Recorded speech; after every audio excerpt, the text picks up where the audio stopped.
বিহারে বেরিয়েছিলেন। নৌকার অন্য যাত্রীদের মধ্যে ছিলেন একজন তান্ত্রিক। কুকুরটি জীবনে কখনো নৌকায় চড়েনি, তাই সে কেবলই ছটপট করছিল আর তিড়িং বিড়িং করে লাফালাফি করে বাকি যাত্রীদের জীবন অতিষ্ঠ করে তুলেছিল। কুকুরের লাফালাফি নিয়ে যাত্রীদের আতঙ্ক লক্ষ্য করে মাঝিরাও ভয় পেয়ে গেলেন যে এই বুঝি নৌকা ডুবল। কুকুরটা যদি লম্ফজম্ফ বন্ধ না করে তাহলে নিজেও ডুববে আর বাকিদেরও ডোবাবে। কিন্তু কুকুরের স্বভাবই যদি অশান্ত হয় তবে তাকে শান্ত করবে কে? পরিস্থিতি দেখে রাজাও চিন্তায় পড়ে গেলেন। তবে এই অবস্থার কোনো সমাধান তাঁরও মাথায় এলো না।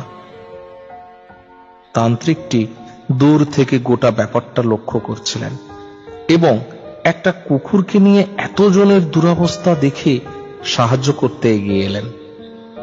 তিনি রাজাকে বললেন, মহারাজ, যদি আজ্ঞা দেন এই অস্থির কুকুরটিকে আমি ভিজে বিড়ালের মতো শান্ত করে দেব।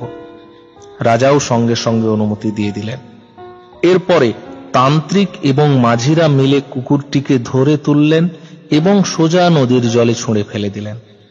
জলে ভেসে থাকার জন্য কুকুরটি পাগলের মতো হাত পা নেড়ে সাঁতার কাটতে লাগলো। সত্যিকারের মৃত্যুর মুখোমুখি হয়ে বাঁচার জন্য আপ্রাণ সংগ্রাম করতে হচ্ছিল তাকে। এভাবে কিছুক্ষণ চলার পর তান্ত্রিক আবার কুকুরটিকে জল থেকে টেনে তুলে নৌকার উপর বসিয়ে দিলেন। কুকুরটি গা থেকে জল ঝেড়ে চুপচাপ এক কোনায় গিয়ে বসে রইল। নৌকার দুলুনি, যাত্রীদের কোলাহল, কোনো কিছুতেই আর কুকুরটির মধ্যে কোনো রকম ছটপটানি দেখা গেল না। যাত্রীরা অবাক, মাঝি অবাক, এমনকি রাজা নিজেও অবাক। রাজা তখন তান্ত্রিককে প্রশ্ন করলেন, মাত্র কয়েক মুহূর্তের মধ্যে কুকুরের স্বভাবে আমূল পরিবর্তন, এটা কিভাবে সম্ভব? তান্ত্রিক জানালেন, প্রতিটি প্রাণী একরকম। যতক্ষণ না কেউ নিজে বিপদে পড়ছে ততক্ষণ সে বিপদের গুরুত্বটা বোঝে না। যেই আমি কুকুরটাকে জলে ফেলে দিলাম অমনি সে উপলব্ধি করল আসল বিপদ জলে আর নৌকোটা হলো বাঁচার উপায়।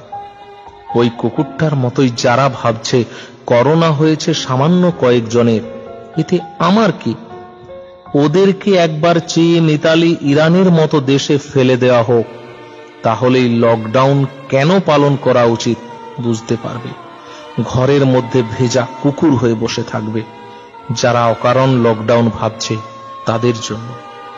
প্লিজ বন্ধুরা, আপনারা বাড়িতেই থাকুন, তাহলে সংক্রমণটা অন্তত কম হবে। নিজে বাঁচুন, অন্যকে বাঁচতে দিন।